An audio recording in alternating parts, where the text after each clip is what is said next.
আজকে ঘটনা শুনো। বাইজিদ বোস্তামির কথা তো অনেকেই আল্লাহর বান্দার আপনারা জানেন। এই যে বাইজিদ বোস্তামি রাহমাতুল্লাহ আলাইহি এত বড় একজন আল্লাহর বান্দা কেমন হইল, আমি ছোট্ট একটা আমাকে আমি আপনাদের সামনে তুলে ধরব। বাইজিদ বোস্তামি রাহমাতুল্লাহ আলাইহি এত বড় আল্লাহর বান্দা কেমন ওই বাইজিদ বোস্তামি হয়ে গেল। আমি একটা কথা বলি, মা যদি ভালো হয় ওই মায়ের গর্ভ থেকে আব্দুল কাদের জিলানী জন্মগ্রহণ করবে। মা যদি ভালো হয়, মা যদি খাদিজার মতো হয়, তার গর্ভে ফাতিমার মতো কন্যা দুনিয়ার জমিনে জন্মগ্রহণ করবে। মা যদি ফাতিমার আদর্শে হয়, ওই গর্ভ থেকে হাসান হুসাইন জন্মগ্রহণ করবে। মা যদি গর্ভ অবস্থায় ওই মা যদি কোরআনের তেলাওয়াত করে, ওই গর্ভ থেকে আল্লাহ পাক রব্বুল আলামিন সুন্দর সন্তান দুনিয়াতে আগমন করাইবে। দুনিয়াতে আমাদের জামানায়, আগের জামানায় দেখতাম মা বোনেরা গভীর রজনী না, মা বোনেরা সকালবেলা ফজরের নামাজ পড়ে দাদি নানুরা কোরআনের তেলাওয়াত করত। বর্তমান যুগে কোরআনের তেলাওয়াত তো পাওয়াই যায় না। অনেক নারীরা, অনেক মহিলারা গর্ভ অবস্থায় সন্তান পেটের মধ্যে নিয়ে টিকটক আর ইউটিউবের পিছনে দৌড়ায়, সারাদিন টিকটক দেখে, টিকটক দেখে। যে মহিলারা গর্ভ অবস্থায় টিকটক দেখার সময় কাটায়, ওই মহিলার গর্ভে কোশ্চিনকালেও ভালো সন্তান হবে না। আর যে নারীরা গর্ভ অবস্থায় আল্লাহর কোরআন তেলাওয়াত করে, ওই মহিলারা নেকের আমলের ভিতরে লাইনে, নেকের লাইনে, নেকের আমলের লাইনে অগ্রসর হয়ে যায়। আল্লাহ চাইলে ওই মায়ের গর্ভ থেকে আব্দুল কাদের জিলানীর চাইতে বড় আল্লাহর বান্দা জন্মগ্রহণ করাবে। বাইজিদ বোস্তামির মা কেমন মা ছিল জানো? ও আমার চিতুলিয়ার মা বোনেরা, বাইজিদ বোস্তামির মা কোনো সম্ভ্রান্ত পরিবারের মা ছিল না। ওই বাইজিদ বোস্তামি রাহমাতুল্লাহ আলাইহির মা মানুষের বাড়ি বাড়ি কাজ করত। ওই বাইজিদ বোস্তামির মা খুবই দরিদ্র একজন মা ছিল। আমি আপনাদের কাছে ছোট্ট একটা ওয়াক্য আমি তুলে ধরলাম। বাইজিদ বোস্তামির মা একদিন মনে মনে ভাবে, আমার সন্তানকে আমি দ্বীনে ইলম শিক্ষা দেব, আমি আমার সন্তানকে কোরআনের শিক্ষায় শিক্ষিত করব, আমি আমার সন্তানকে কোরআনের হাফেজ বানাইব, আমি আমার সন্তানকে উসিলা করে কিয়ামতের ময়দানে যখন উঠব,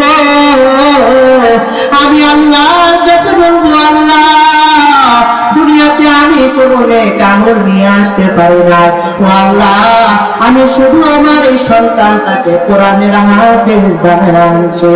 আল্লাহ তোমার কাছে আমি জানিয়ে দিলাম, ও আল্লাহ আমি এই সন্তানটাকে কোরআনের আলিম বানাইছি।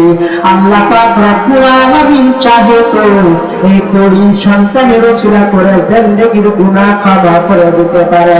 শুধু জিন্দেগির গুনাহ ক্ষমা করবে এমন নয়, আল্লাহ চাইলে আমাকে সন্তানকে আলিম বানার কারণে আমাকে আমার আল্লাহ জান্নাতে রাসূল মাকাম দান করতে পারে।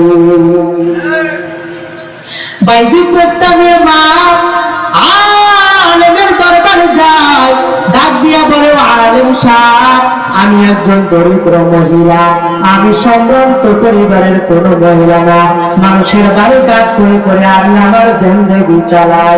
এই কথা বলার পরে আল্লাহর বান্দা, ওই আল্লাহর বান্দি বাইজিদ বোস্তামির মা বলে, হুজুর আমি আপনার কাছে আমার সন্তানকে রেখে গেলাম, ও আলেম সাহেব আলেম না হওয়া পর্যন্ত আমার সন্তানকে আপনি বাড়িতে পাঠাবেন না, পাঠাবেন না, পাঠাবেন না।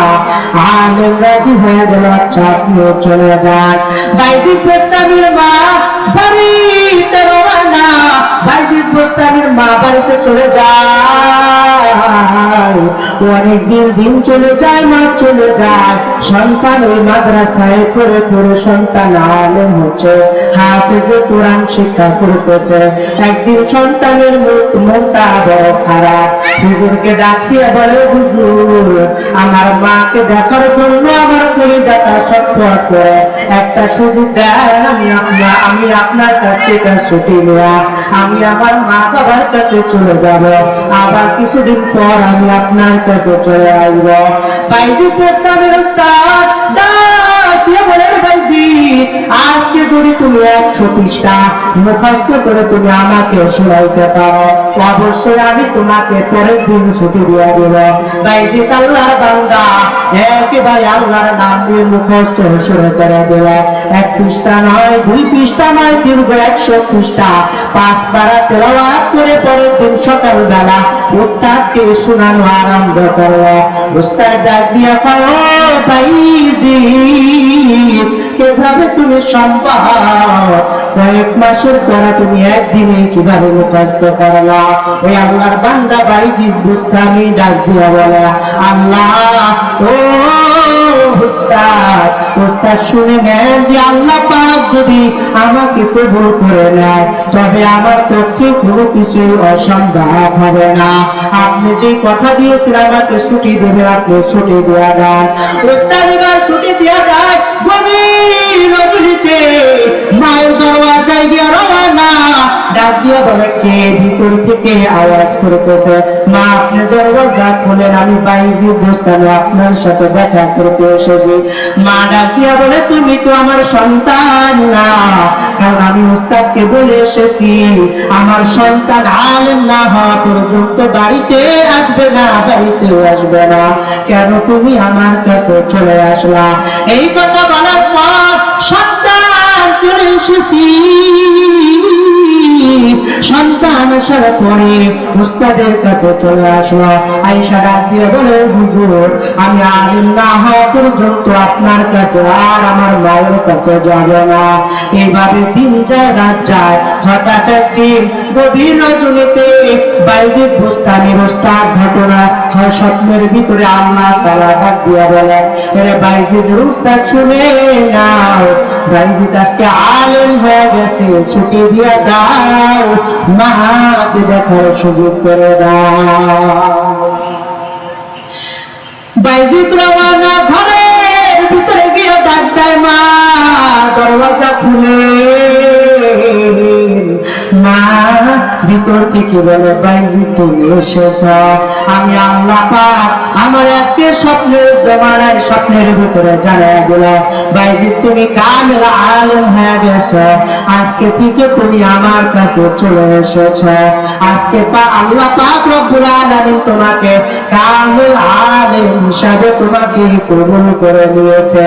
এজন্য আল্লাহর বান্দা মা বোনেরা, আমি আপনাদেরকে জানা যায়, মা যদি খাদিজা হয় তার গর্ভে থেকে হযরতে ফাতেমা জন্ম নেয়, মা যদি ফাতেমা হয় তার গর্ভে থেকে হাসাইন হোসেন জন্ম নেয়, মা যদি কি প্রকার হয় ওই মা থেকে পশ্চিমকালে আদর্শবান সন্তান জন্মগ্রহণ করে না। এজন্য প্রত্যেকটা মায়ের জন্য কর্তব্য হলো, সন্তান যখন ভূমিষ্ঠ হয়, সন্তান যখন গর্ভে আসে, মায়েরা বেশি বেশি কোরআনের তেলাওয়াত করবে। কারণ যত বেশি তেলাওয়াত কোরআনের তেলাওয়াত করবে আপনার সন্তান মানুষ হবে, সন্তান ভালো হবে। এজন্য মদিনার নবী রাহমাতাল লিল আলামিন জানায় দেয়, একটা মা যদি সন্তান আদর্শবান সন্তান পেতে চায়, ওই মায়ের জন্য আদর্শবান মা হওয়া জরুরি। মা যদি অসৎবান হয়, সন্তান পশ্চিমকালেও ভালো সন্তান হতে পারে না, কারণ মায়ের আদর্শ সন্তানের আদর্শ। কোন এক জায়গায় আল্লাহর বান্দা লিখেছিল, লেখাটা দেখলাম, তুমি আমাকে আদর্শবান একটা মা দাও, আদর্শবান একটা মা যদি আমার ঘরে থাকে, আমি আদর্শবান একটা জাতি তোমার উপহার দেব। কোন মা যদি এমন আখলাকের থাকে, আল্লাহর কাছে তওবা করো। আল্লাহ পাক বলেন, যে নারীরা তোমরা ভুল করেছো, অন্যায় করেছো, পাপ কাপ করেছো, নৈরাশ হইও না, নৈরাশ হইও না, আমি আল্লাহর কাছে তওবা করো। আল্লাহ পাক বলেন, ইল্লা মান তাবা ওয়া আমানা ওয়া আমিলা আমালান সালিহা, ইল্লা মান তাবা ওয়া আমানা ওয়া আমিলা আমালান সালিহা। আল্লাহ পাক জানায় দেয়, অন্যায় করেছো কোনো চিন্তা নাই, অন্যায় করেছো কোনো চিন্তা নাই। আল্লাহর বান্দারা ভুল করেছো কোনো চিন্তা নাই, কারণ ভুল তো মানুষই করে, কারণ অন্যায় তো মানুষই করে, পাপ তো মানুষই করে, পাপ তো মানুষের দ্বারাই হয়। ইল্লা মান তাবা, তবে তোমরা তাওবা করবা, ওয়া আমানা, তবে যারা তাওবা করে আবার ভালো কাজ করে, ওয়া আমিলা আমালান সালিহা, আর যারা নেক আমলের লাইনে বান্দা অগ্রসর হয়ে যায়, নেক আমল বেশি বেশি করবে, আল্লাহ পাক জানায় দেয়, ফাউলাইকা ইউবাদদিলুল্লাহু সাইয়্যাতিহিম হাসানাত। এ আমার দুনিয়ার মানুষ, আল্লাহ পাক রব্বুল আলামিন জানায় দেয়, ফাউলাইকা ইউবাদদিলুল্লাহ,